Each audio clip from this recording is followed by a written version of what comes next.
భద్రం नो అపివాతయమనః. ఓం శాంతి శాంతి శాంతి.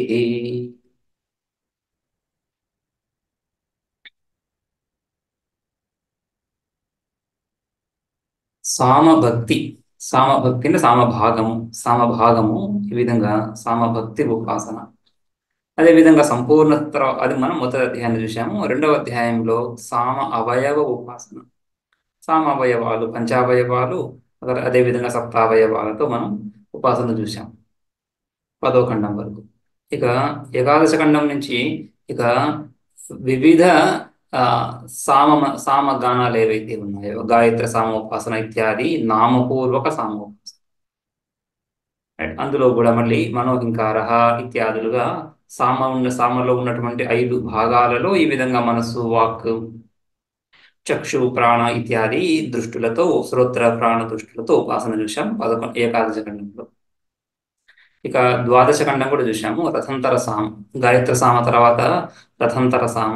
రథంతర సామ ఈ అగ్ని మథనం, అగ్ని చయనం, అగ్ని మథనం, దానికి సంబంధించి అగ్ని మథనం ఏదైతే ఉందో అది హింకారం. అగ్ని మథనంతో ధూమం ఏదైతే ఉత్పన్నమవుతుందో రైట్, అది ప్రస్తావం. ధూమం తర్వాత జ్వలనం, ఉద్గీత. అదేవిధంగా అంగారాహ, ఈ చక్కగా మండిన తర్వాత బొగ్గులు ఏది అంగార ఏవైతే ఏర్పడుతున్నాయో ప్రతిహార, ఉపశమించడం, నిధనం అని రథంతర సామం కూడా చూసాం ద్వాదశ ఖండం. ఇక త్రయోదశ ఖండము బృహత్ సామోపాసనం. ఈ విధంగా ఇక్కడ గాయత్ర సామ నుంచి ఏకాదశ ఖండం నుంచి దశమ ఖండం వరకు ఈ విధంగా సామభక్తి, సామభాగాల్లో ఉపాసనలు. ఇవి కూడా సామభాగమే, కాకపోతే నామపూర్వక. గాయత్ర సామ, రథంతర సామ, ఇప్పుడు బృహత్ సామ. ఈ విధంగా ఈ ఖండాలు బయలుదేరు. మనం 13వ ఖండం చూద్దాము. త్రయోదశ ఖండ బృహత్ సామోపాసనం. ఇందులో వివిధ అంశాలు మనం గాయత్ర సామ చూసినప్పుడు అక్కడ అధ్యాత్మంగా శరీరంలో ఉన్నటువంటి మన వాక్ ఇత్యాదుల దృష్ట్యా ఉపాసన. ఆ తర్వాత ఆ మనస్సు ఈ విధంగా ఆ ఏకాగ్రచిత్తుడైన తర్వాత కర్మను చేయడం.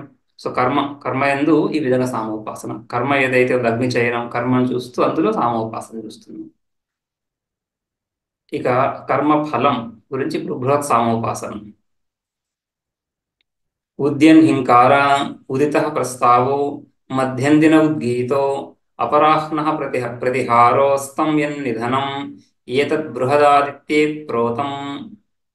ఈ విధంగా ఏతత్ బృహదాదిత్యే, ఏతద్ బృహత్ సామ, బృహత్ అనేది సామ యొక్క పేరు. ఏతద్ బృహత్ ఆదిత్యే ప్రోతం, ఆదిత్యుని యందు ప్రతిష్ఠితమైంది. ఈ సామ ఆదిత్యుని యందు ప్రతిష్ఠితమైంది. ఈ సామ, బృహత్ సామ ఆదిత్యుని యందు ప్రతిష్ఠితమైంది అని చెప్పినప్పుడు సామ యొక్క సకల అవయవాలు ఆదిత్యుని యందే ప్రతిష్ఠితమై ఉండాలి. అందుకని ఆదిత్యుడి యొక్క వివిధ విశేషాలే ఈ సామ యొక్క భాగాలుగా ఉపాసిస్తున్నప్పుడు ఈ సామ ఆదిత్యుడి యందు ప్రతిష్ఠితమై ఉంది అని తెలుస్తా ఉంది.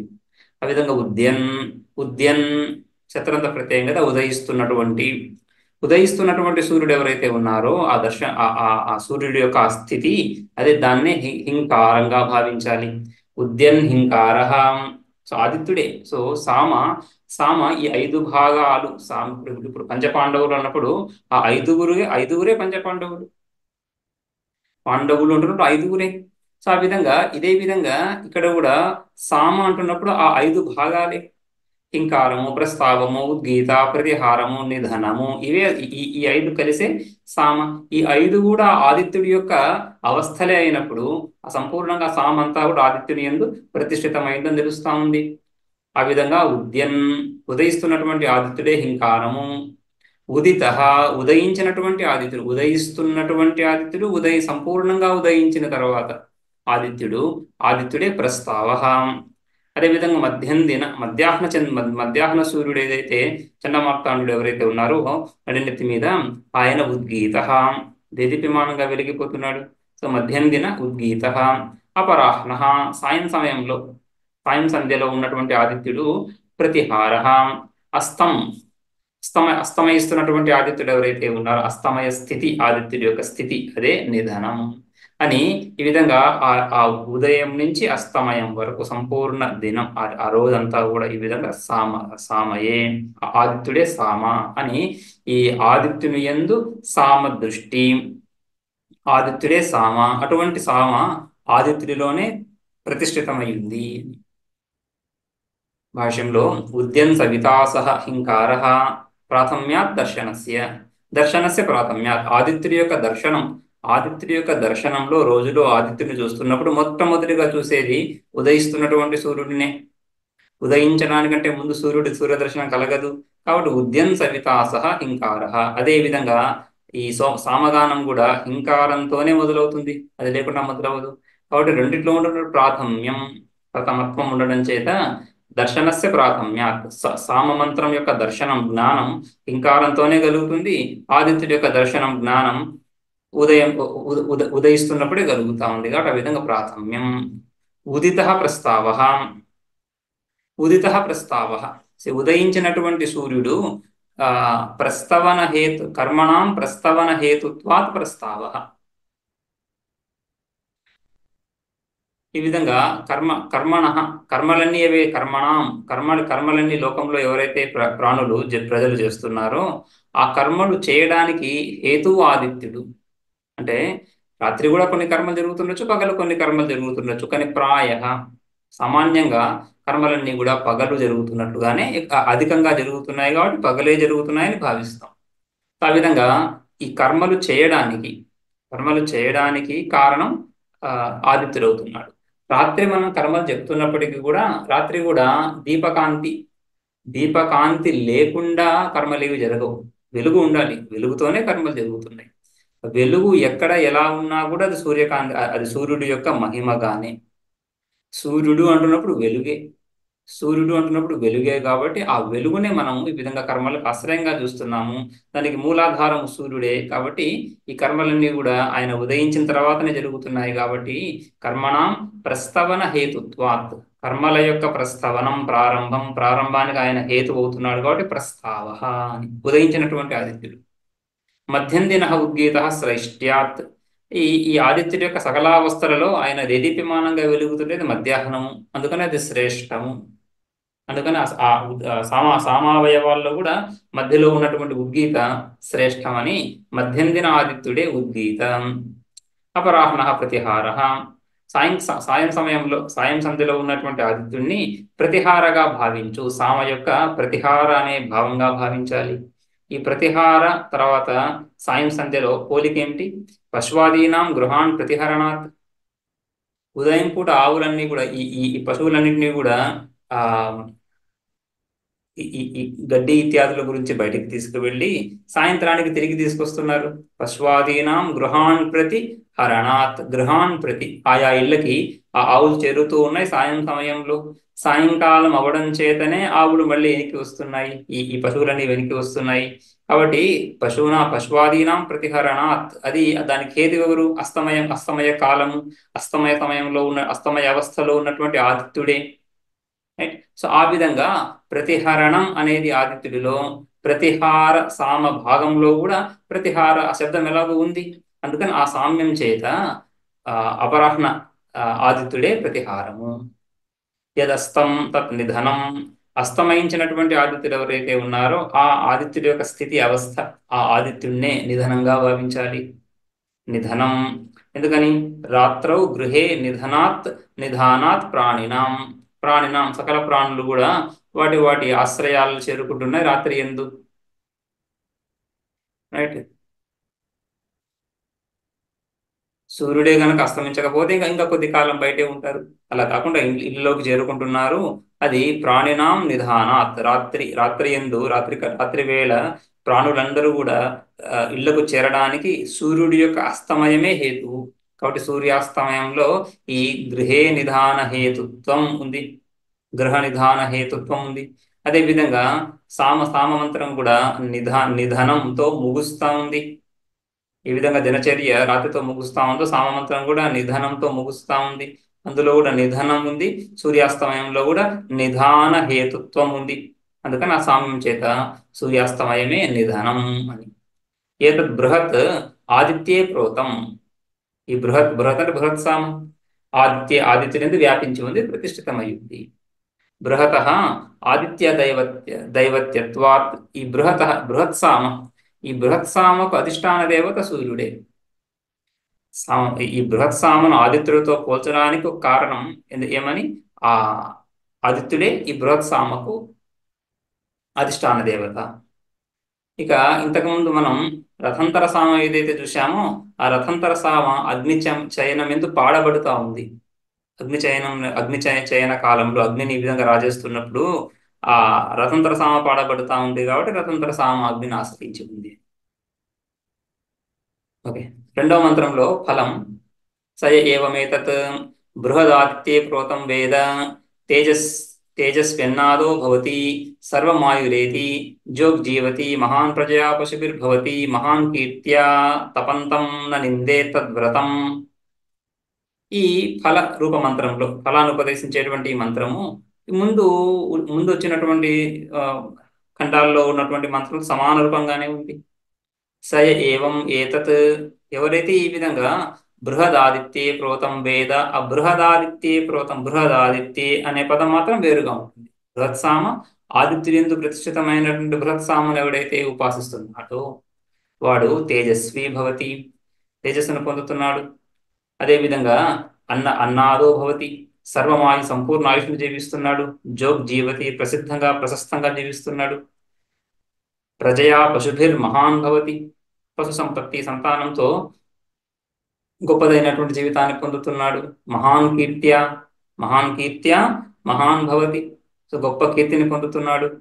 అంతవరకు కూడా ఫలం సమానంగా ఉంది. ఇక్కడ ఒక వ్రతం ఏమని, తపంతం న నిందేత్ తద్వ్రతం, తపంతం ఆదిత్యం, తపంతం ఆ విధంగా చక్కగా వెలుగుతున్నటువంటి ఆదిత్యుని, చక్కగా వేడినిస్తున్నటువంటి ఆదిత్యుని నిందించరాదు. ఈ ఎండాకాలంలో ఏ విధంగా అయితే వేసవి ఎండాకాలంలో ఏ విధంగా అయితే ఆదిత్యుడు చక్కగా వెలిగిపోతూ ఒక కొద్దిపాటి బాధను కలిగిస్తున్నాడో, అక్కడ కూడా నా నిందే తద్వ్రతం, ఆదిత్యుని నిందించరాదు. ఆదిత్యుడి యొక్క ఉపాసన చేస్తున్నావు, ఆదిత్య దృష్టితో సంపూర్ణ ఈ సామయందు ఆదిత్య దృష్టితో ఉపాసన చేస్తున్నావు. అటువంటి ఉపాసకుడు ఆదిత్యుని నిందించరాదు. ఉపాస్య దేవత ఎప్పుడు కూడా స్తుత్యమే గాని నింద్యం కాదు. తద్వ్రతం, దాని ఒక వ్రతంగా ఒక దీక్షగా తీసుకొని చేయాల్సి ఉంటుంది. సయ ఇత్యాది పూర్వవత్ తపంతం న నిందే తద్వ్రతం, తపంతం ఆదిత్యం న నిందేత్.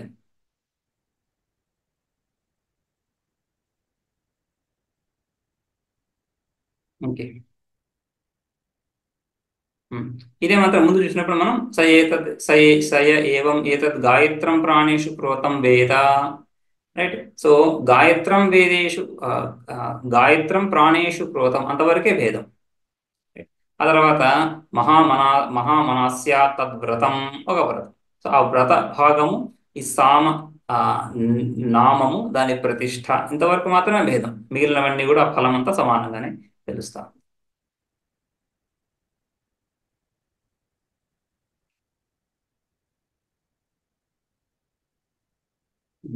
రథంతర సామోపాసనలో కూడా ఇదే విధంగా స ఏవం ఏతత్ రథంతరం అగ్నౌ ప్రోతం వేద, అక్కడ బ్రహ్మవర్చసి అని ఒక ఫలంలో కొద్దిగా భేదం. బ్రహ్మవర్చస్సుకి తేజస్సుకి కొంత భేదం అక్కడ కూడా మనం చెప్పుకున్నాం. 13వ ఖండం చూద్దాం. 13వ ఖండం చూసాము, 14వ ఖండం. ద్వితీయాధ్యాయస్య 14వ ఖండः వైరూప సామోపాసన.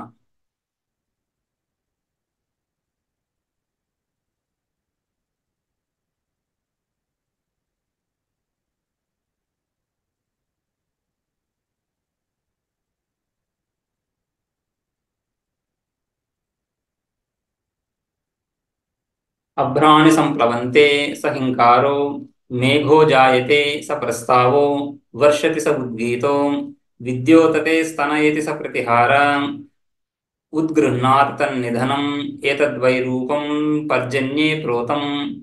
ఏతద్ ఏతద్వైరూపం, వైరూపం సామ, ఈ వైరూప సామ అనేటువంటి సామ పర్జన్యే ప్రోతం, పర్జన్యుడి యందు ఆ వర్షము యందు అధిష్ఠితమైంది.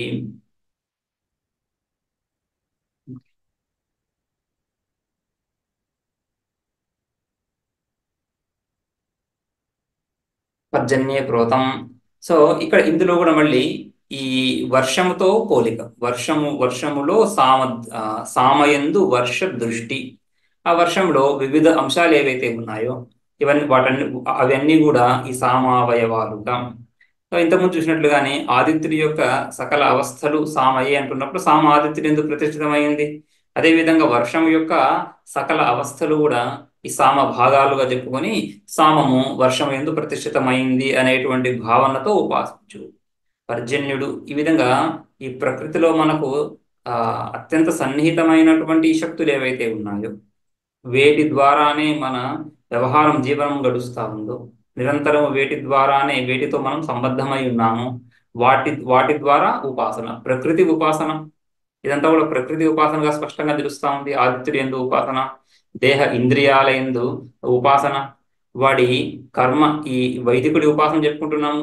సో వైదికుడు ఏదైతే ఈ సామగానాలు ఇత్యాదులు చేస్తున్నాడో, అగ్నిచయనం ఇత్యాదులు చేస్తున్నాడో, అగ్నిచయనం యందు ఉపాసన, వాడి కర్మ యందు, వాడి జీవన వ్యవహారం యందు ఉన్నటువంటి అంశాలను తీసుకొని ఉపాసనగా చెప్పుకోవడం. అభ్రాణి సంప్లవంతే. అభ్రాణి భాష్యంలో చూస్తే అభరణాత్ మేఘ ఉదకసేక్తృత్వాత్. అభ్రాణి, అభ్రాణి అంటే మేఘ, అభరణాత్ ఈ నీళ్లను ఆ సేకరించేటువంటి గుణం ఏదైతే మేఘంలో ఉందో, మేఘము జలరాశి, ఆ జలరాశి, ఆ జలరాశి అక్కడ ఏదైతే ఈ విధంగా ఏర్పడుతా ఉందో అభ్రాణి. రైట్. సో ఆ అభ్రాణి అవన్నీ కూడా నీళ్ళన్నీ కూడా ఒక చోట చేరి ఈ విధంగా ఆకాశంలో మేఘంగా ఏర్పడుతుంది. అది వర్షానికి ఆరంభం. అది మేఘము నీళ్ళు ఆ విధంగా ఆవిరవుతూ ఆకాశంలో నీళ్లు ఈ ఈ జలరాశుల నుంచి, నదీ నదాల నుంచి, సముద్రం నుంచి, ఈ సకల జలరాశుల నుంచి కూడా నీళ్లు ఆవిరవుతూ ఆకాశంలో, రైట్, ఆ సూర్యుడి యొక్క తాపం. అందుకని ఇంతకు ముందు ఆదిత్యుడి యొక్క ప్రస్తావం, ఆదిత్యుడి యొక్క ప్రస్తావన తర్వాత ఆదిత్యుడి యొక్క వేడి ద్వారానే ఈ నీళ్లు ఈ విధంగా ఆకాశాన్ని చేరుకుంటున్నాయి. రైట్. కం పిబతి ఇది కపి అని, ఆదిత్యుడికి మళ్ళీ కపి అని కూడా పేరు అక్కడ. కం పిబతి నీళ్ళని తాగుతున్నాడు ఆయన. సో నీళ్ళన్నీ కూడా ఆ విధంగా అక్కడ ఆకాశంలో చేరడం ఏదైతే ఉందో, ఆ చేరడం అది అబ్బరణం. రైట్. సో ఆ విధంగా అభ్రాణి అవన్నీ అదే హింకారము, వర్షానికి అది ఆది. అందుకని అభ్రాణి సంప్లవంతే సహింకార. ఆ తర్వాత మేఘం ఉత్పన్నమవుతా ఉంది. ఇవన్నీ కలిసి ఒక ఆకారాన్ని పొందుతా ఉంది, మేఘ ఆకారాన్ని. సో మేఘో జాయతే. మేఘము ఈ విధంగా జలరాశికి ఒక ఆకృతి. మేఘం వర్షించేటువంటి ఆ ఈ జల సముదాయం, అభ్రం ఏదైతే ఉందో దానికి మేఘమని. మేఘో జాయతే స ప్రస్తావ. భ్రం నీళ్లు ఏర్పడిన తర్వాత మేఘం అవుతూ, తర్వాత వర్షతి స ఉద్గీత. ఈ వర్షం ఏదైతే కురుస్తుందో, వర్షంలో ప్రధాన అంశము ఆ మేఘాల నుంచి నీళ్లు మనకు అందడం. అది ప్రధాన అంశము, శ్రేష్టమైనటువంటి అదే మిగిలిన అన్ని సకల అవయవాల్లో. అందుకని అదే ఉద్గీత. విద్యోతతే స్తనయతి స ప్రతిహార. ఈ వర్షం కురుస్తున్నప్పుడు, కురవడానికి ముందు ఈ మేఘ గర్జనలు, ఉరుములు, మెరుపులు ఏవైతే ఉన్నాయో అవి ప్రతిహార. ఉద్గృహ్ణాతి తన్నిధనం. సంపూర్ణంగా ఈ వర్షం అయిన తర్వాత వర్షం వెలిసిపోవడం ఏదైతే ఉందో అది నిధనం అని. ఆ విధంగా ఆ విధంగా ఈ వైరూప సామోపాసన భాష్యంలో అభ్రాణి అంటున్నప్పుడు అభరణాత్ మేఘ, అభరణాత్ అభ్రాణి. ఈ రెండు వేరు వేరు పదాలు. అభ్రాణి పదానికి అర్థం అభరణాత్, నీటిని నింపుకొనడం ఏదైతే ఉందో, రైట్, ఈ విధంగా సేకరించడం, ఏకత్రీకరణం, ఆ నీళ్ళన్నీ కూడా ఒక చోట చేరడం ఏదైతే ఉందో అది అభ్ర అని అర్థం. అదేవిధంగా మేఘ శబ్దానికి అర్థము ఉదక సేక్తృత్వాత్ మేఘ. మేఘం అంటున్నప్పుడు నీటిని ఈ విధంగా చిలకరించేటువంటిది. మేఘ ఉదక సేక్తృత్వం మేఘములో ఉంది అని విధంగా ఉదక సేక్తృత్వాత్ మేఘ. ఇంకా మిగిలినవన్నీ కూడా అర్థాలు ఈ విధంగా ఆ వర్షతి స ప్రస్తావ ఇత్యాదులన్నీ కూడా వర్షతి స ఉద్గీత, విద్యోతతే స్తనయతి స ప్రతిహార. వీటిలో పెద్ద విశేషం ఏమి లేదని భాష్యంలో ఏమి విశేషం లేదు అక్కడ. ఏతద్ వైరూపం నా వైరూపం సామ, ఈ వైరూప సామ, వైరూప అనే పేరు కలిగినటువంటి సామ పర్జన్యే ప్రోతం, పర్జన్యే పర్జన్యము ఈ వర్ష అభిమాని దేవత అందు ప్రతిష్ఠితమైంది. అనేక రూపత్వాత్ అబ్రాదిభి పర్జన్యస్య వైరూప్యం. ఇక వైరూపసామ, వైరూపసామ వివిధ రూపాలు కలిగినటువంటిదని వైరూపం. సో వివిధ రూపాలు ఏ విధంగా అబ్రాదిభి పర్జన్యస్య అబ్రాదిభి అనేక రూపత్వాత్, ఈ పర్జన్య ఈ వర్షములో అనేక అంశాలు ఉన్నాయి. ఈ అభ్రము, మేఘము, వర్షము, ఈ విధంగా అనేక అంశాలు ఉండడం చేత వైరూప్యం పర్జన్యం, పర్జన్యంలో వైరూప్యత ఉంది, వివిధత్వం నానాత్వం ఉంది. ఆ అనేక రూపత్వం అదే వైరూప్యం. ఈ వైరూప సామ యొక్క వైరూప్యం అదే. అందుకనే వైరూప్య సామం పర్జన్యుడిలో ప్రతిష్ఠితమైంది అని. ఆ విధంగా ఆ వైరూప్య సామకి పర్జన్యుడికి కూడా పోలిక. పర్జన్యుడి యందు ఈ వైరూప్య సామాన్ని ఎందుకు ఉపాసించాలి అనడానికి అదొక హేతు. అనేక రూపత్వాత్, అనేక రూపత్వాత్ వైరూప్యం అభ్రస్య పర్జన్యస్య, పర్జన్యుడిలో వైరూప్యం ఉంది. ఇక రెండవ మంత్రం ఫలాన్ని బోధిస్తా ఉంది. స ఏవం ఏతద్ వైరూపం పర్జన్యే ప్రోతం వేదాం విరూపాగంశ్చ సురూపాగంశ్చ పశూన్ అవరుంధే సర్వమాయురేతి జోగ్జీవతి మహాన్ ప్రజయా పశుభిర్భవతి మహాన్ కీర్త్యా వర్షంతం న నిందేత్ తద్వ్రతం. ఇదే విధంగా ఇక్కడ కూడా ఫలం సయ ఏవం, సయ ఏవం ఎవడైతే ఈ విధంగా ఏతద్ వైరూపం, ఈ వైరూప సామం, ఈ విధంగా ఇక్కడ చెప్పినట్టు, ఇక్కడ చెప్పబడినటువంటి వైరూప సామ పర్జన్యుడి యందు ప్రతిష్ఠితమైనటువంటి ఈ పర్జన్యుడి యందు, మేఘం యందు ప్రతిష్ఠితమైనటువంటి ఈ సామను ఎవడైతే ఈ విధంగా ఉపాసిస్తున్నాడో వాడు విరూపాగంశ్చ సురూపాగంశ పశూన్ అవరుంధే, వాడు పశు సంపత్తిని పొందుతున్నాడు.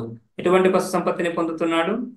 విరూపాగంశ్చ సురూపాగంశ్చ, అనేక రంగులు కలిగినటువంటి పశువులు, అనేక రంగులు కలిగినటువంటి విరూపాగంశ్చ సురూపాగంశ, సుందరమైనటువంటి బలమైనటువంటి మంచి రూపము, చక్కటి రూపం ఆకృతి కలిగినటువంటి పశువులని పొందుతుంది. విరూపాగంశ స్వరూపాగంశ పశూన్ అవరుంధే. ఇంకా తర్వాత సర్వమాయుర్యేతి జోగ్జీవతి, ఇవన్నీ కూడా ముందు చెప్పుకున్న విధంగా సంపూర్ణ ఆయుష్ని, గొప్పదైనటువంటి జీవితాన్ని పొందుతున్నాడు. వాడి వ్రతం ఏముంది? వర్షంతం న నిందేత్, వర్షంతం పర్జన్యం న నిందేత్, వర్షిస్తున్నటువంటి మేఘాన్ని. ఈ వర్షము ద్వారా కూడా చాలా ఇబ్బందులు ప్రజలు కలుగుతూ ఉంటాయి. ఆదిత్యులు ఎండాకాలంలో ఎండ ద్వారా కూడా అనేక ఇబ్బందులు కలుగుతుంటాయి. కలుగుతున్నప్పటికీ కూడా నిందించరాదు. వర్షంతం న నిందేత్, అది నీ ఉపాసన. ఆ మేఘాన్ని ఉపాసిస్తున్నావు, వర్షాన్ని ఉపాసిస్తున్నావు, కాబట్టి ఉపాసిస్తున్నటువంటి ఆ తత్వాన్ని నిందించరాదు. ఆ ఉపాస్య తత్వాన్ని నిందించడం అనేది ఉపాసనలో విక్షేపానికి సాక్షాత్తుగా హేతు అవుతా ఉంది. దేన్నైతే నీవు స్తుతిస్తున్నావు ఉపాసనా కాలంలో, అదే తత్వాన్ని ఉపాసనేతర కాలంలో, ఇతర కాలంలో నిందిస్తే ఆ వృత్తి ఎక్కడుంటుంది? బుద్ధిలోని. ఉపాసిస్తున్నటువంటి తత్వము, ఉపాస్యం యొక్క స్థుతి, ఉపాస్య తత్వం యొక్క భావన అదే బుద్ధిలో. అదే బుద్ధిలో మళ్ళీ అదే తత్వాన్ని నిందించడం అనేది విక్షేపానికి దారితీస్తా ఉంది. అది ఉపాసనకి అనుకూలం కాదు, ప్రతికూలం అవుతుంది, స్పష్టం అది. అందుకని వర్షంతం న నిందేత్, జ్వలంతం న నిందేత్. ఆ విధంగా విరూపాంచ స్వరూపాంచ, విరూపాంచ స్వరూపాంచ వివిధ రూపాలతో కలిగినటువంటి సుందరమైనటువంటి అజావి ప్రభృతీన్, అజ అవి ఈ మేకలు గొర్రెలు, అజ అవి, అజ అవి అంటే మేకలు గొర్రెలు, ప్రభృతీన్ ఎట్సెట్రా మిగిలినవి కూడా, మిగిలిన పశువులన్నీ కూడా అవరుంధే ప్రాప్నోతి ఇత్యర్థ, పొందుతాడు. ఇక వర్షిస్తున్నటువంటి మేఘాన్ని ఉపాసకుడు నిందించరాదు అనేది వ్రతం. వర్షంతం న నిందే తద్వ్రతం. ఇదే విధంగా 15వ ఖండం పంచదశ, ద్వితీయాధ్యాయస్య పంచదశ ఖండ వైరాజ సామోపాసనం.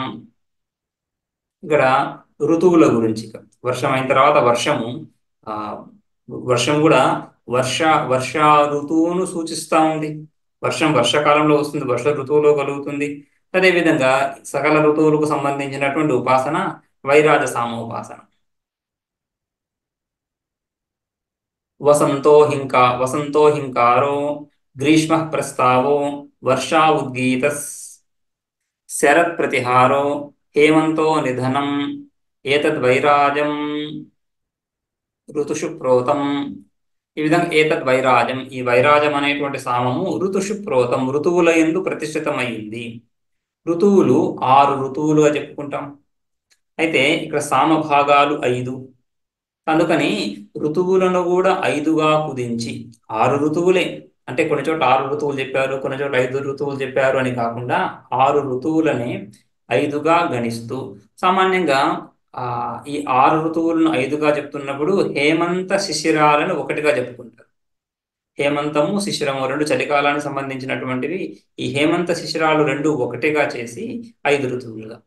వసంతో హింకార, మొట్టమొదటి ఋతువు కాలం వసంతంతో ఆరంభమవుతా ఉంది. సంవత్సరము వసంతంతో ఆరంభమవుతా ఉంది కాబట్టి వసంతో హింకార.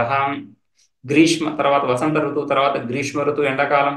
గ్రీష్మ ప్రస్తావ, గ్రీష్మ ఋతువే ప్రస్తావంగా భావించు. ఆ తర్వాత గ్రీష్మం ఎండలు బాగా మండిన తర్వాత ఆదిత్యుడు ఈ విధంగా ఎండాకాలంలో ఈ నీటిని అంతటిని ఆవిరి రూపంగా తీసుకువెళ్ళి ఆకాశంలో మేఘాలు ఏర్పడిన తర్వాత వర్షాలు కురుస్తున్నాయి. అది వర్షా ఋతువు. సో గ్రీష్మం తర్వాత వర్ష. ఈ వర్ష ఋతువే మిగిలిన అన్ని ఋతువులకి ఆధారభూతంగా ఉంది. వర్ష ఋతువు కలిగినప్పుడు వర్షం ద్వారా ఈ విధంగా ఆ పంట మనకు పండడం, దాని తర్వాత పాడి పంట, ఈ విధంగా వీటి ద్వారానే మిగిలిన జీవనం అంతా కూడా నడుస్తూ ఉంది. కాబట్టి వర్ష ఋతువు శ్రేష్టం, ప్రధానం వర్ష. అందుకని సామలో ప్రధానమైనటువంటి ఉద్గీత వర్ష ఋతువే. వర్ష ఋతువు యందు ఉద్గీత బుద్ధి. వర్ష ఋతువు తర్వాత శరద్ ఋతువు. ఆ శరద్ ఋతువే ప్రతిహారం అనేటువంటి భావన అందులో.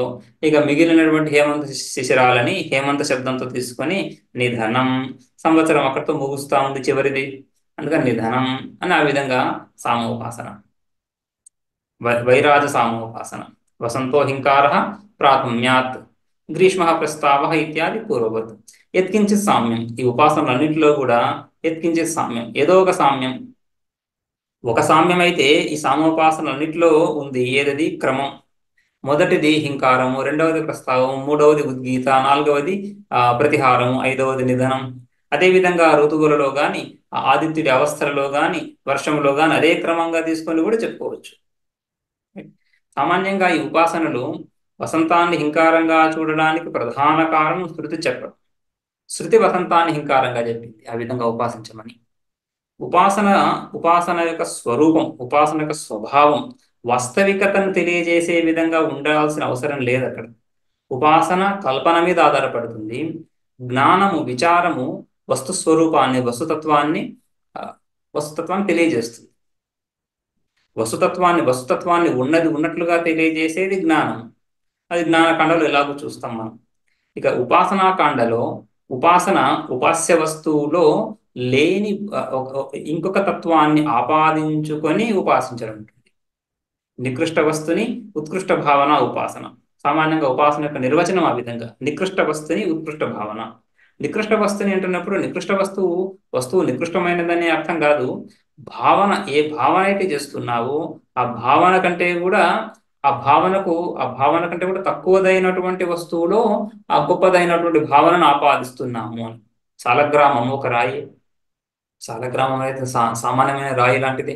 అయితే అందులో విష్ణు భావనను ఆపాదిస్తున్నాం, విష్ణు భావనతో ఉపాసిస్తున్నాం. రైట్. ఆ విధంగా నికృష్ట వస్తుని ఉత్కృష్ట భావన. సాలగ్రామమే విష్ణువు అయిపోదు. రైట్. సో వస్తు యాథాత్మ్యాన్ని ఉపదేశించదు ఉపాసన. ఆ వస్తువులో ఈ భావనను చేయి, ఈ భావనతో నువ్వు ఆ వస్తువుని భావించినప్పుడు నీకు ఈ ఫలం కలుగుతుంది అని శృతి చెప్తా ఉంది. అందుకని ఈ ఉపాసనలన్నింటిలో కూడా ఈ వసంతంలో హింకారాన్ని ఎందుకు చూడాలి అంటే శృతి చెప్తా ఉందని అని మాత్రమే. అదే ప్రధానమైనటువంటి కారణం. కానీ బుద్ధికి ఒక ఆనుకూల్యత, ఈ విధంగా భావించడానికి ఒక పట్టు, ఒక ఆధారం కలగాలని భాష్యకారులు ఈ విధంగా పోలికలు చెప్తారు. ఆ పోలికలు ఎప్పుడు కూడా ఎత్కించే సామ్యంగానే ఉంటాయి. ఏదో కొంత సామ్యం. ఎందుకని? మనసుకు ఆలంబన. మన మనస్సు ఆ విధంగా భావించాలని ఉపదేశించింది శృతి. ఆ విధంగా భావించడానికి ఒక ఆలంబన ఈ పోలికలు, యుక్తులు, ఇవన్నీ కూడా. ఇంతకుముందు మనం ఈ వర్ష ఉద్గీత అంటున్నప్పుడు వర్షము సకల సకల ఋతువుల్లో వర్షము శ్రేష్టం, వర్ష ఋతువే శ్రేష్టము అని చెప్పుకున్నాము అక్కడ.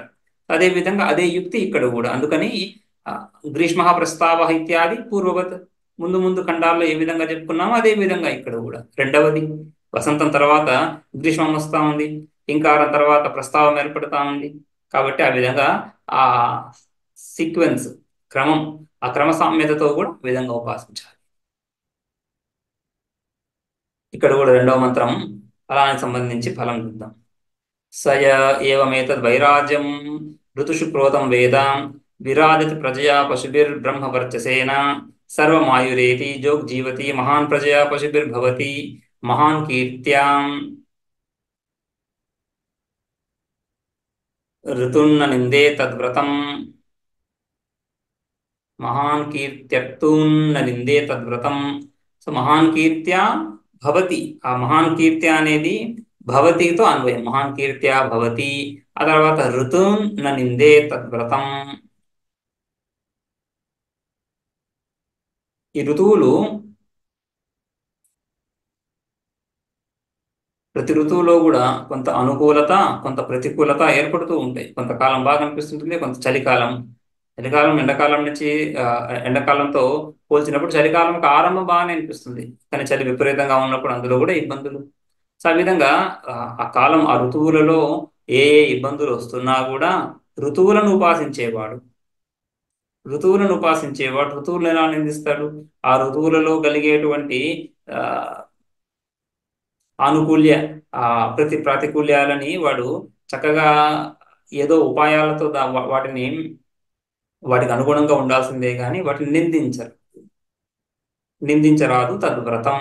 ఆ వ్రతంలోనే మనకు తెలుస్తా ఉంది వాడిలో ఉన్నటువంటి ఈ విధంగా తితిక్ష, ఆ శ్రద్ధ, తితిక్ష, శ్రద్ధ, సమాధానం ఇత్యాది, శమదమ ఉపరతి, తితిక్ష, శ్రద్ధ, సమాధానం ఇత్యాది సమాధి శక్తి సంపత్తి వృద్ధి పొందడం వ్రతంలోనే మనకు తెలుస్తా ఉంది.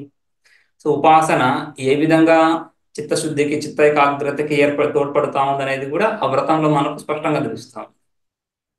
స ఏవం ఏతద్ వైరాజం ఋతుషు ప్రోతం వేద, ఎవరైతే ఈ విధంగా వైరాజ స్వాములు ఉపాసిస్తున్నాడో వాడు ప్రజయా పశుభిర్ బ్రహ్మవర్చసేన విరాజతి. ఈ విధంగా పశు ప్రజయా సంతానంతో, పశు సంపత్తితో, బ్రహ్మవర్చస్సుతో, ఒక ప్రత్యేకమైనటువంటి ఆ తేజస్సుతో ప్రకాశిస్తూ ఉంటాడు, వెలిగిపోతూ ఉంటాడు. ఆ విధంగా సర్వమాయురేతి, ఇవన్నీ కూడా ముందులాగానే సంపూర్ణ ఆయుష్ని పొందుతాడు, గొప్పదైనటువంటి జీవితాన్ని పొందుతున్నాడు, కీర్తిని పొందుతున్నాడు. ఆ తర్వాత ఋతువులను నిందించరాదనేది నియమము. ఏతద్ వైరాజం ఋతుషు ప్రోతం వేద విరాజతి ఋతువత్ విరాజతి. విరాజతి అనే భాషలో మంత్రంలో ఉంది. ఋతువులు ఏ విధంగా అయితే ఆ స్పష్టంగా స్పష్టంగా తెలుస్తున్నాయో, గ్రీష్మ ఋతువు తెలిసిపోతుంది అందరికీ, ఇది గ్రీష్మ ఋతువు అని. వర్ష ఋతువు చక్కగా వర్షాలు కురుస్తూ వర్ష ఋతువు తెలుస్తా ఉంది. ఏ విధంగా అది ప్రసిద్ధంగా ఉంటున్నాయో అదే విధంగా వీడు కూడా విరాజిల్లుతున్నాడు, అందరిలో ప్రసిద్ధంగా తెలుస్తూ ఉన్నాడు.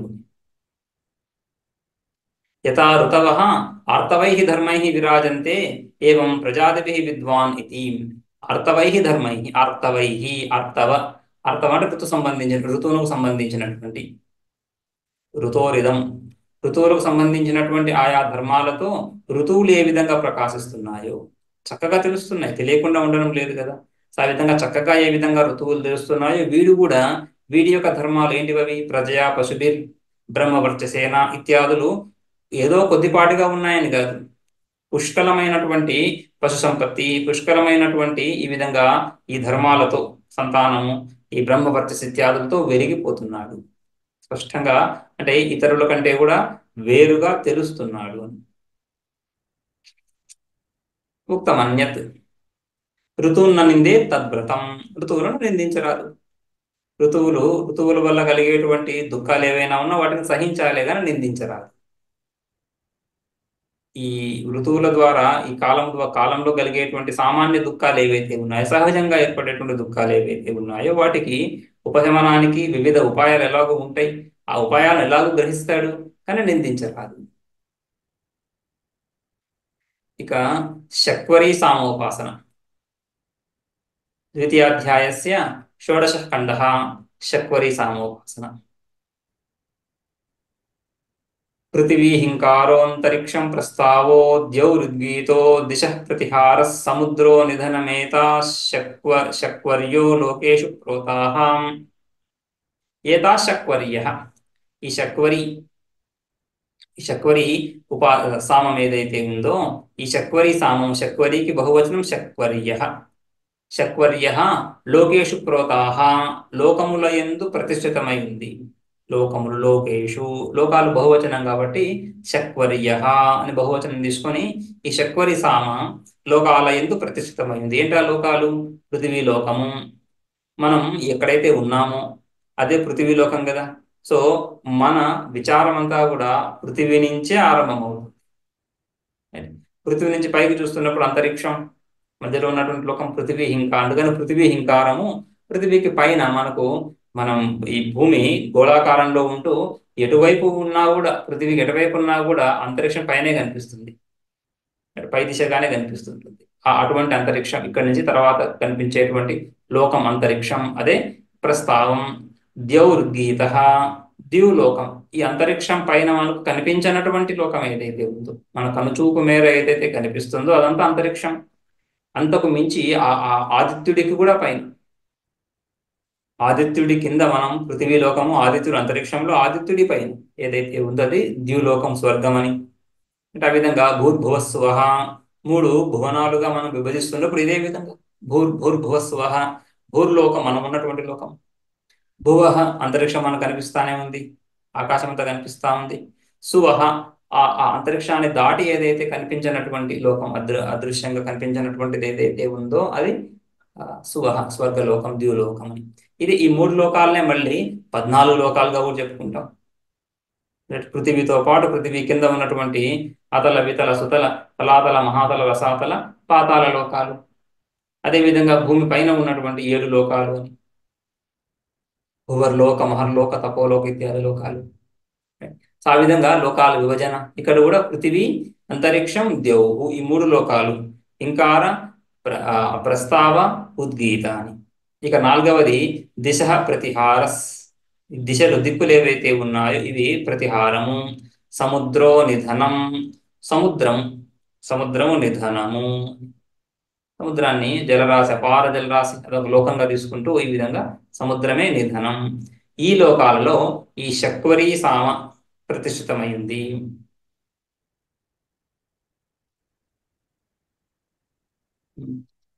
ఇక పృథివీ హింకార ఇత్యాది పూర్వవత్ పృథివీ ఎందు హింకార దృష్టి లోకాల క్రమంలో మొదటిదిగా పృథివీ వస్తా ఉంది కాబట్టి ప్రాథమ్యం పృథివీలో ఉంది పృథివీకి ఆనుకొని పృథివీకి దగ్గరగా ఈ అంతరిక్షం తర్వాత పృథివీ నుంచి మనం చూస్తున్నప్పుడు అంతరిక్షం కనిపిస్తా ఉంది ఆ విధంగా హింకారానికి తర్వాత ప్రస్తావంగా అదే క్రమంలో అంతరిక్షానికి ప్రస్తావంగా ద్యూలోకం శ్రేష్టమైనటువంటిది అన్ని లోకాల్లోకెల్లా ద్యూలోకం స్వర్గలోకమే అందరూ కోరుకునేది స్వర్గం అంటే స్వర్గానికి సుఖ విశేషం అని మీమాంసకుల నిర్వచనం ఎన్న దుఃఖేన సంభిన్నం నచగ్రస్తమనంతరం అభిలాషోపనీతం యత్ తత్స్వర్గం తత్లోకం తత్స్వపదాస్పదం అని స్వర్గలోకానికి నిర్వచనం వాళ్ళు మీమాంసకులు చెప్పింది ఎన్న దుఃఖి ఏదైతే దుఃఖంతో కూడి ఉండదో యత్ దుఃఖేన న సంభిన్నం దుఃఖంతో మిశ్రితము కానటువంటిది నచగ్రస్తం అనంతరం ఆ స్వర్గం కలిగిన తర్వాత మళ్ళీ దుఃఖం కలగదు నచగ్రస్తం అనంతర కాలంలో మళ్ళీ దుఃఖం కలగదు అటువంటిది స్వర్గం అని కాబట్టి స్వర్గము ద్యూలోకం అంటే సుఖం అని అభిలాషోపనీతం యత్ తత్పదం స్వపదాస్పదం సో ఈ అభిలాషోపనీతం యత్ కేవలం నువ్వు కోరిక చేతనే ఏదైతే కోరుతున్నావో అది సాక్షాత్ లభిస్తా ఉంది ఏ లోకంలో అయితే నువ్వు కోరుకోవడం చేత మాత్రమే వస్తువు లభిస్తా పృథివీ లోకంలో కోరుకోవడం చేత మాత్రం ఏ వస్తువు లభించదు జానాతి యచ్చతి జానాతి ఇచ్చతి యతతే కరోతి జానాతి ముందు విషయం యొక్క అవగాహన ఆ తర్వాత ఆ విషయం యొక్క ఇచ్ఛ ఆ విషయం ముందు ఇచ్ఛ ఏర్పడుతుంది ఇచ్ఛ తెలియని విషయాల్లో ఇచ్ఛ కలగదు కదా ముందు జ్ఞానము తర్వాత ఇచ్ఛ ఆ ఇచ్ఛ కలిగిన తర్వాత ఒక ప్రయత్నం ఆ ఇష్ట విషయాన్ని పొందడానికి ప్రయత్నం చేయాలి ఒక సంకల్పం అది ఉత్కట ఇచ్ఛ, సంకల్పం కలగాలి. సంకల్పం ద్వారా కరోతి, చేష్ట, శారీరక చేష్ట చేయాల్సి ఉంటుంది. అప్పుడే వస్తువు లభిస్తుంది లోకంలో, ఇక్కడ పృథివీ లోకంలో. కానీ స్వర్గలోకంలో ఆ విధంగా కాకుండా ఇచ్ఛామాత్రం చేత వస్తు ప్రాప్తి. ఇచ్ఛామాత్రం చేత వస్తు ప్రాప్తి అంటున్నప్పుడు నిరాయాసంగా, ఎటువంటి ఆయాసము లేకుండా వస్తువు లభిస్తామని అర్థం. ఆయాసమే దుఃఖహేతు కదా, ఆయాసాన్ని దుఃఖంగా చెప్పుకుంటాం. ఆ ఆయాసం లేదు అక్కడ అని. అది స్వర్గం యొక్క నిర్వచనం, వాళ్ళు చెప్పినటువంటి నిర్వచనం. అందులో ముఖ్యంగా మనం చూడాల్సినది సుఖ విశేషం స్వర్గం అని. కాబట్టి లోకాల్లోకెల్లా సకల కర్మలు ఈ లోకంలో, పృథ్వీ లోకంలో కర్మభూమి. ఈ పృథివీ కర్మభూమి అని, కర్మలు ఇక్కడే చేస్తున్నాం. రైట్. మనుషుడు కర్మాధికారి, కర్మాధికారి కర్మలు చేస్తున్నాడు. కర్మలు ఎందుకు చేస్తున్నాడు? ఆ ఫల విశేషం, ఫల ఫలం గురించి. కర్మఫలం ఎటువంటి ఫలాన్ని కోరుకుంటాడు? సుఖరూపమైనటువంటి ఫలాన్ని. అందుకని అందరూ కూడా ఆకాంక్షించేటువంటిది ఆ సుఖ విశేషం స్వర్గమే. అది శ్రేష్టమని స్పష్టం. అందుకని ద్యూలోకము శ్రేష్టమైనటువంటిది. అదే ఉద్గీత, ద్యౌరుద్గీత. దిశ, దిశలు చెల్లాచెదరైనట్లుగా 4 దిశలలో, 4 మూలలలో ఒకదానికొకటి సంబంధం లేకుండా విసిరివేయబడ్డట్లుగా, లేదా అష్టదిశలు, 8 దిశలు అవాంతర దిశలతో సహా. రైట్. తూర్పు పడమరలు, ఉత్తర దక్షిణాలు, మధ్యలో మళ్ళీ ఆగ్నేయ వాయువ్యాలు, ఈశాన్య నైరుతులు 8. ఇక దశ దిశలు కూడా, ఊర్ధ్వ దిశ అధో దిశ కలుపుకొని, ఈ 8 దిశలకు ఊర్ధ్వ అధో దిశలు కలుపుకుంటే 10 దిశలు, దశ దిశలు. ఇవన్నీ కూడా విసిరివేయబడ్డట్టుగా ఉన్నాయి కదా, అది ప్రతిహారం. సో ఆ విధంగా దిశ ప్రతిహార, సముద్రో నిధనం. ఈ లోకాలన్నింటికి కూడా అవధి సముద్రం అని. రైట్. సా ఈ ఈ జాగ్రఫీ వేదంలో ఈ లోకాల యొక్క భౌగోళికత చెప్తున్నప్పుడు, ఈ లోకాలన్నీ కూడా సముద్రం చేత ఆవృతమై ఉన్నాయి అని మనం చూస్తాం. లవణ సముద్రం, ఇక్షు సముద్రం, క్షీర సముద్రం, ఇవన్నీ సముద్రాలన్నీ కూడా, సముద్రం అంతా కూడా ఈ లోకాన్నంతా చుట్టి ఉంది. అంటే ఈ భూమి సముద్రం మధ్యలో ఒక ఐలాండ్గా, ఒక ద్వీపంగా, భూమి అంతా సముద్రం మధ్యలో ఒక ద్వీపంగా ఉందన్నట్లుగా. ఈ వైజ్ఞానికంగా సైన్స్లో కూడా ఈ మనం సప్తఖండాలు ఏవైతే చూస్తున్నామో ఇప్పుడు, ఈ కాంటినెంట్స్, ఖండాలన్నీ కూడా కలిసి ఒకటిగా ఒక ద్వీపంగా ఉన్నట్లుగా చెప్తారు. ఆ తర్వాత ఇవన్నీ విడిపోయి ఈ విధంగా మళ్ళీ 7 ఖండాలుగా, ఐరోపం, ఈ ఆసియా ఖండము, రైట్. సో ఈ విధంగా ఆఫ్రికా ఖండం, ఈ విధంగా వేరువేరుగా తర్వాత ఏర్పడ్డాయి. ముందు అన్ని కలిసి ఉన్నాయని చెప్తారు. మనకు శాస్త్రంలో ఆ విధంగా ఈ లోకాన్నంతా కూడా చుట్టి ఉంటుంది సముద్రము అని. కాబట్టి నిధనం, అది అవధి. అందుకనే ఈ రఘువంశం ఇత్యాది గ్రంథాల్లో కూడా ఈ రఘు మహారాజు గాని, దిలీపుడు గాని, వీళ్ళందరూ కూడా సముద్ర పర్యంతం ఈ భూమిని అంతా కూడా ఏలినారు, జయించారు అని కూడా అక్కడ మనకు వ్యాఖ్యలు కనిపిస్తూ ఉంటాయి. కాబట్టి సముద్రమే అవధి లోకాలకు అని. సముద్రం అవధి, అవధి అయింది కాబట్టి అది నిధనం. అక్కడ దాకా లోకం ఉంది, ఆ తర్వాత సముద్రమే. పృథివీ లోకం అంతా అయిన తర్వాత చివరికి సముద్రం అని ఆ విధంగా. సో నిధనం, సముద్రో నిధనం, లోకానికి అవధి అని. ఇది శాక్వరి ఉపాసన. ఈ శాక్వరి శబ్దము నిత్య బహువచనం అని. పృథివీ హింకార ఇత్యాది పూర్వవత్ చూశాము.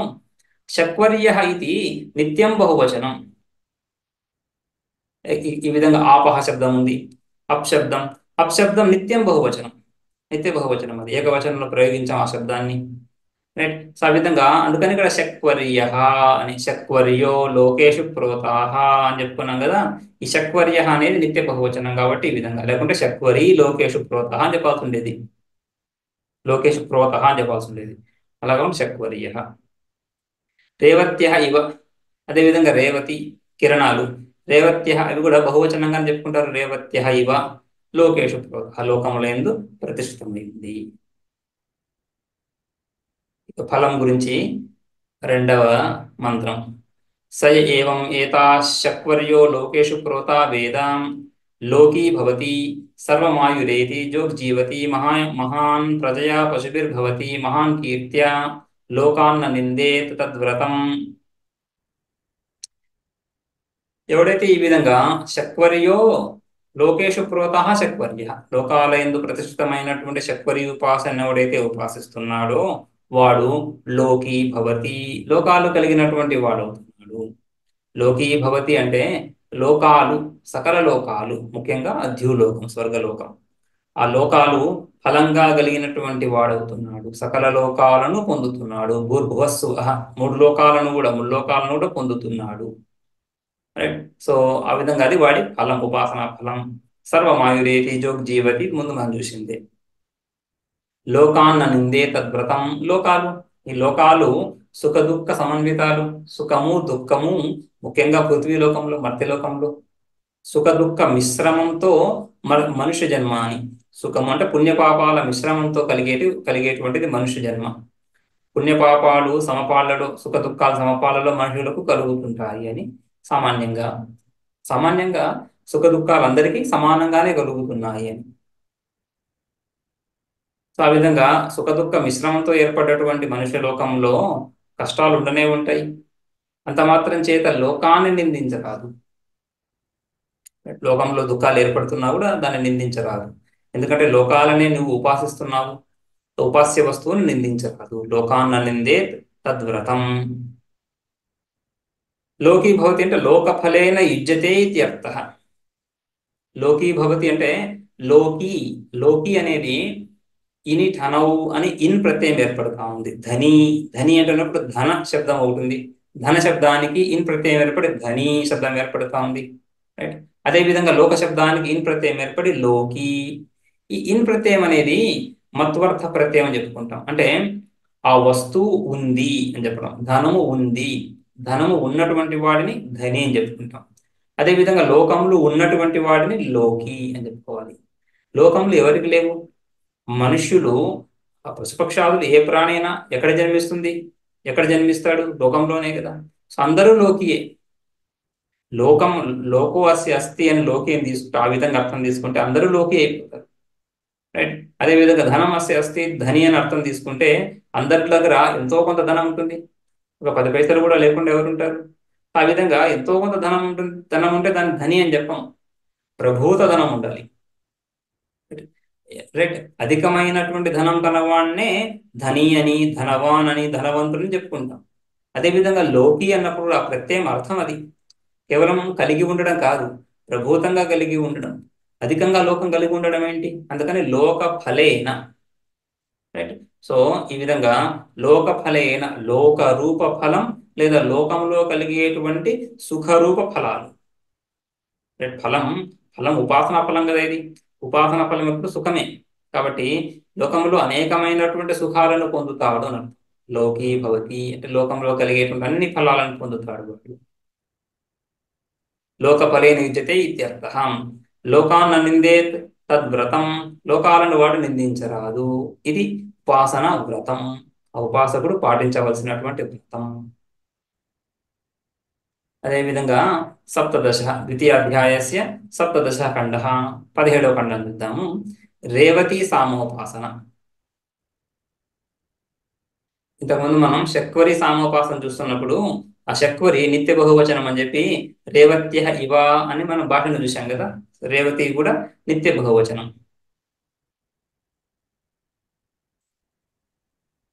ఓకే.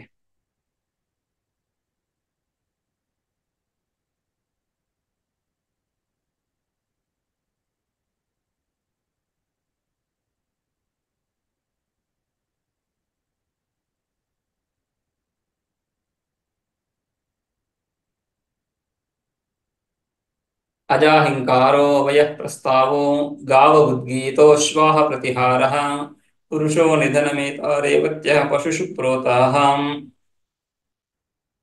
సో ఈ రేవతి సామ పశువుల యందు ప్రతిష్ఠితమైంది అని, ఈ విధంగా ఈ ఉపాసన రేవతి సామ పశువుల యందు ఈ రేవతి సామను ఉపాసించాలి. వివిధ పశువుల యందు.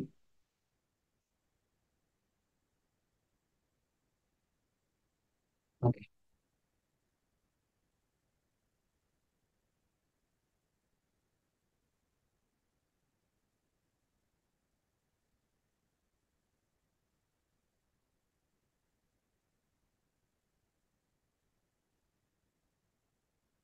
అజాహింకార, అజా మేకలు, మేకల హింకారం.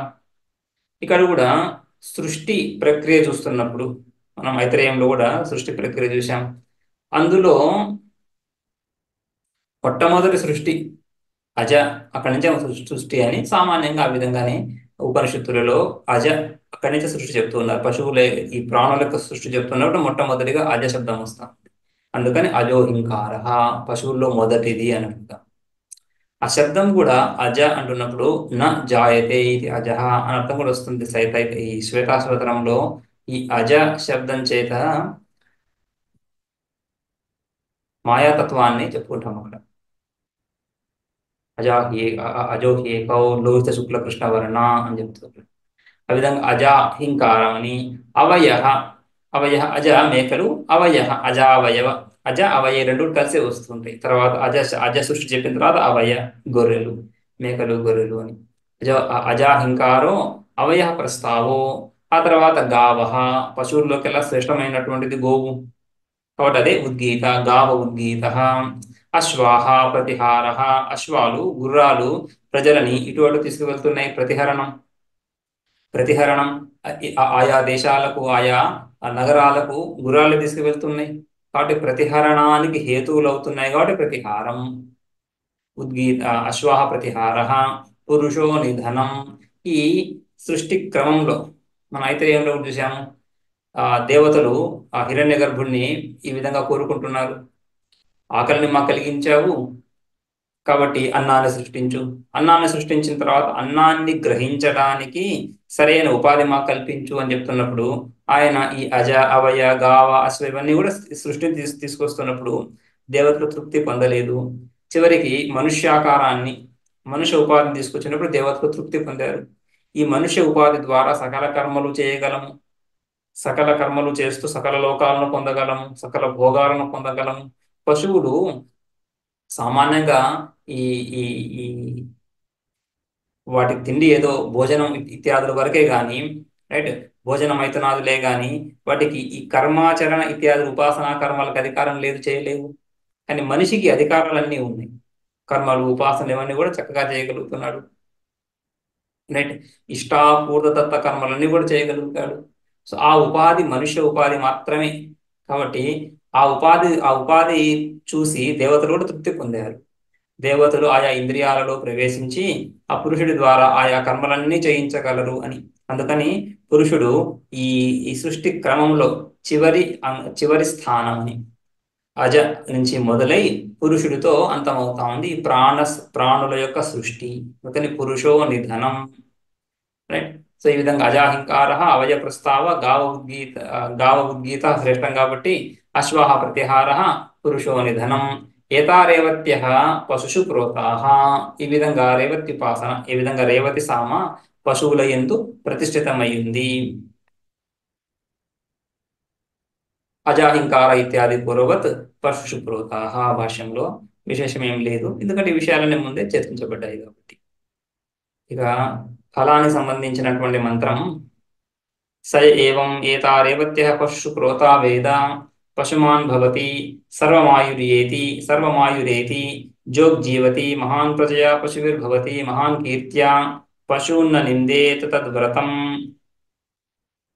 ఈ విధంగా ఎవడైతే ఈ విధంగా పశువుల యందు రేవత్యుపాసనను ఉపాసిస్తున్నాడో, రేవతి సామను ఉపాసిస్తున్నాడో వాడు పశుమాన్ భవతి, గొప్ప గొప్ప పశు సంపత్తి కలిగినటువంటి వాడవుతున్నాడు. సర్వమాయురేతి జోగ్జీవతి మహాన్ ప్రజయా పశుభిర్భవతి. ఇక్కడ మళ్ళీ మహాన్ ప్రజయా పశుభిర్భవతి పశుమాన్ భవతి. సో మిగిలిన ఉపాసనలు అన్నింటిలో కూడా మహాన్ ప్రజయా పశుభిర్భవతి అని ఉంది, రైట్. కానీ ఇక్కడ విశేషంగా పశుమాన్ భవతి. సకల సకల ఉపాసనలో కూడా సామాన్యంగా పశు సంపత్తి సంతానము ఇత్యాదులు కలిగినప్పటికీ కూడా ఇక్కడ విశేషంగా ఈ ఉపాసకుడికి విశేషంగా పశు సంపత్తిని చెప్పుకోవాల్సి ఉంటుంది. వాడు మిగిలిన ఉపాసనల వలె ఇక్కడ కూడా ఉపాస్యమైనటువంటి పశువులని నిందించరాదు. సకల పశువులలో ఈ సామ దృష్టితో చూస్తున్నాడు. సామము సకల పశువులను వ్యాపించి ఉందని చూస్తున్నాడు. అటువంటి ఉపాస్యమై ఉంది, పశువులు ఉపాస్యమై ఉన్నాయి ఇప్పుడు, కాబట్టి వాటిని నిందించరాదు. పశువులకి బుద్ధి తక్కువనే పశు శబ్దాన్ని ప్రయోగిస్తాం. అంటే మన భావనలు చక్కగా అర్థం చేసుకోలేవు, అయినప్పటికీ కూడా వాటిని నిందించరాదు. పశువున్న నిందే తద్వ్రతం. పశూన్ నిందే తద్వ్రతం ఇది 17 ఖండः. ఇక 18 ఖండం కూడా చూద్దాం. యజ్ఞాయజ్ఞీయ సామోపాసన ద్వితీయాధ్యాయస్య 18 ఖండः యజ్ఞాయజ్ఞీయ సామోపాసన. ఇవన్నీ కూడా ఈ సామలకు పేరు, సామ పద్ధతి. ఇందులో లోమహింకార స్వప్రస్తావో మాగం సముద్గీతోస్తి ప్రతిహారో మధ్యానిధనం ఏతద్యజ్ఞాయజ్ఞీయం అంగేషు ప్రోతం. ఏతద్యజ్ఞాయజ్ఞీయం, ఈ యజ్ఞాయజ్ఞీయం అనేటువంటి సామ అంగేషు ప్రోతం, ఈ శరీర అవయవాలు. ఇంతకుముందు మనం శరీరంలో అధ్యాత్మంగా మన చక్షు శ్రోత్ర ప్రాణ ఈ విధంగా ఇంద్రియాల యందు ఉపాసన చూశాం, ఇంద్రియాల యందు సామదృష్టి చూశాం, గాయత్ర సామ. ఇక్కడ శరీర అవయవాల యందు, స్థూల శరీర అవయవాల యందు యజ్ఞాయజ్ఞేయ సామోపాసన. లోమహ, లోమహ అంటే రోమాలు, ఈ వెంట్రుకలు హింకారం. శరీరంలో మొట్టమొదటిగా తెలుస్తున్నటువంటిది ఈ వెంట్రుకలు, పైన బయట భాగంలో ఉన్నటువంటి వెంట్రుకలు. తర్వాత దాని తర్వాత వెంట్రుకల తర్వాత ఏం తెలుస్తా ఉంది? చర్మము. అది త్వక్ ప్రస్తావ. ఆ చర్మం లోపల ఏముంది? మాంసము. మాగం మాగం మాగం సం ఉద్గీత. అందులో కూడా మొట్టమొదటిగా రోమం చెప్పుకున్నాము, దాని తర్వాత వచ్చేది చర్మము, ఆ తర్వాత మాంసం అని చెప్తున్నప్పుడు శరీరం అంతా కూడా ఒక ఈ మాంసమయంగానే కనిపిస్తా ఉంది, మాంసమయంగానే తెలుస్తా ఉంది. దాన్నే శ్రేష్టంగా వృద్ధి పొందుతుంది. రైట్. మనం శరీరము ఆ వృద్ధి హ్రాసాలు పొందుతున్నప్పుడు ఏది వృద్ధి హ్రాసాలను పొందేది? మాంసమే కదా. కాబట్టి అదే శ్రేష్టము, అదే ఈ సంపూర్ణ శరీరానికి ఒక ఆకారాన్ని ఇస్తూ శ్రేష్టంగా ఉంది. కాబట్టి ఉద్గీత, మాగం సముద్గీత. అస్థి, దీనికి కూడా ఆధారభూతంగా అస్థి ఎముకలు, ఎముకలు ఏవైతే ఉన్నాయో అది ప్రతిహారం. మధ్య, ఆ ఎముకల్లో ఉండేటువంటి ములుగు గుజ్జు ఏదైతే ఉందో నిధనం. ఇది ఈ విధంగా సామ అవయవాలు, ఈ ఆ శరీరావయవాల్లో సామదృష్టి. ఈ సామ అవయవాలు 5 అవయవాలని శరీరం యొక్క ఈ విధంగా 5 భాగాల్లో చూస్తూ అంగేషు సకల అవయవాల్లో ఈ విధంగా సామను ఉపాసిస్తున్నాము.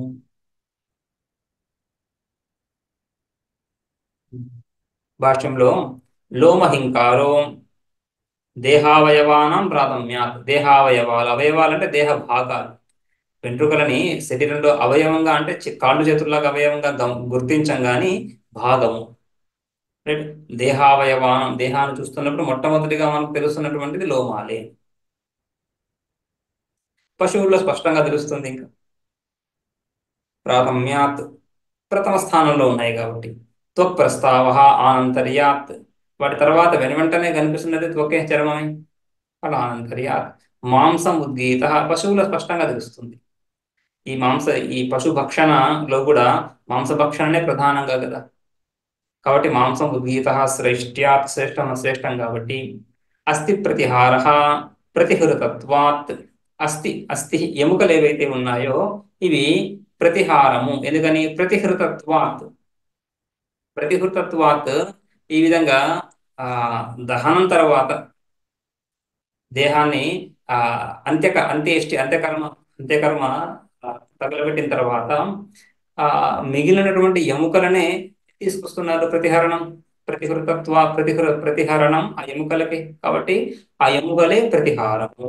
ప్రతిహృతలో ప్రతిహారంలో ప్రతి ఉపసర్గ హ్రీ ధాతువు రెండు కనిపిస్తున్నాయి. ఆ శబ్ద సామ్యత. అందుకనే ఉపాసన ఎప్పుడు కూడా ఎత్కించి సామ్యంగా చూసుకొని ఉపాసన, ఏదో కొంత సామ్యత ఉండాలి. మధ్య నిధనం అంత్యాత్, ఈ శరీరావయవాలు చివరిదైనటువంటిది ఎముకల్లో ఉన్నటువంటి మధ్య అంత్యావయవం అవడం చేత నిధనం కూడా సామలు అంత్యావయవము. ఈ మధ్య కూడా శరీరంలో విభాగము. బయట నుంచి లోపలికి వెళ్తూ ఉంటే చివరికి కనిపించేది మధ్య. ఇది ఏతత్ యజ్ఞాయజ్ఞీయం నామ సామ దేహావయవేషు ప్రోతం. దేహావయవాలు, శరీరావయవాల్లో ప్రతిష్ఠితమైనటువంటి యజ్ఞాయజ్ఞీయ సామ.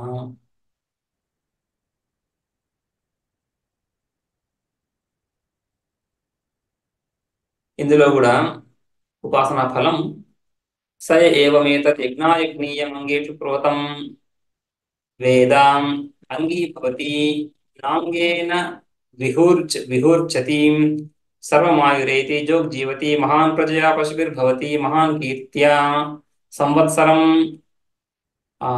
మజ్ఞో నాస్నీయాత్ తద్వ్రతం మజ్ఞో నాస్నీయాదితి వాం.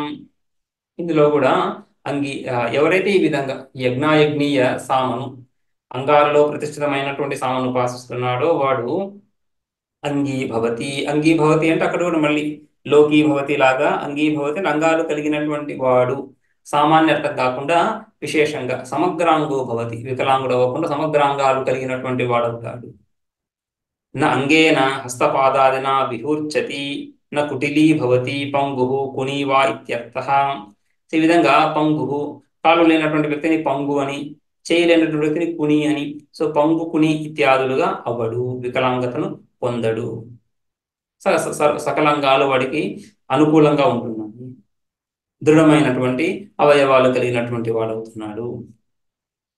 మిగిలినవి సర్వమాయురేతి జోగ్జీవతి మహాన్ ప్రజయా పశుభిర్భవతి మహాన్ కీర్త్యా అక్కడ దాకా ముందు మనం చెప్పుకున్నట్లే కదా. ఇక ఈ వ్రతం, తద్వ్రతం అని ఉంది కదా, సంవత్సరం మజ్ఞో నాస్నీయాత్. మజ్ఞ ఈ మాంసం ఏదైతే ఉందో ఒక సంవత్సర కాలం ఈ ఉపాసకుడు సంవత్సరం మాత్రం సంవత్సరం పాటు ఈ మాంసాన్ని తినరాదు. మాంసాన్ని న అస్నీయాత్ న భక్షయేత్ అని, అది వ్రతం. సంవత్సరం మాత్రం మజ్ఞో మజ్ఞో అంటే మాంసాన్ని, న అస్నీయాత్ న భక్షయేత్. ఇక్కడ మజ్ఞ అంటే మాంసాన్ని బహువచనం ఏర్పడుతా ఉంది. మాంసాలు బహువచనం ఎందుకు? అందుకని మాంస బహువచనం మత్స్యోపలక్షణార్థం. ఈ మత్స్యము చేపలు కూడా మాంసంలో భాగమే. భాగం అన్నా అనకపోయినా ఇక్కడ బహువచనం ఏర్పడతా ఉంది కాబట్టి వాటిని కూడా కలుపుకోవాలి. చేపలను కూడా తినరాదు. బహువచనం మత్స్యోపలక్షణార్థం, మత్స్యాలను గ్రహించడానికి. ఉపలక్షణ అంటున్నప్పుడు స్వగ్రాహకత్వే సతి శ్వేతర గ్రాహకత్వం ఎట్సెట్రా లాగా. ఎట్సెట్రా కూడా కాదు, ఎట్సెట్రా తీసుకోవచ్చు. ఎట్సెట్రా ఆ విధంగా ఉన్న విషయాన్ని, ఆ మాంసాన్ని కలుపుకొని దాంతో పాటుగా ఈ చేపలను కూడా మత్స్య ఉపలక్షణార్థం. ఇది ఒక వ్రతం. లేదా మంత్రంలోనే మజ్ఞో నాస్నీయాదితి వా వా ఉంది కదా వికల్పం. సో మజ్ఞో నాస్నీయాత్ అంటే సర్వదా ఏవ నాస్నీయాత్. ఈ ఉపాసకుడు మాంసాన్ని విడిచిపెట్టాలి, మాంసభక్షణ చెయ్యరాదు. పశు నింద కిందికే ఈ సకలాంగాలను ఉపాసిస్తూ మళ్ళీ ఆ అంగాలను హింసించాల్సి వస్తూ ఉంది మాంసభక్షణంలో, రైట్. సో ఈ లోమ, త్వక్, ఆ తర్వాత మాంస, ఆ తర్వాత అస్థి, మజ్జ, వీటన్నిటిని వేరు చేస్తూ ఈ విధంగా చేయాల్సి వస్తూ ఉంది. అందుకని మాంసభక్షణ అనేవాడు విడిచిపెట్టాలి, సంవత్సరమైనా విడిచిపెట్టాలి, గురువుకే విడిచిపెట్టాలి అని వ్రతం. ఇది వా తద్వ్రతం ఇది అష్టాదశ ఖండ. ఓకే, ఇక్కడ దాకా పెట్టుకుందాము. ఇక 19 ఖండ 19, అది తర్వాత క్లాస్ చూద్దాం. ఓం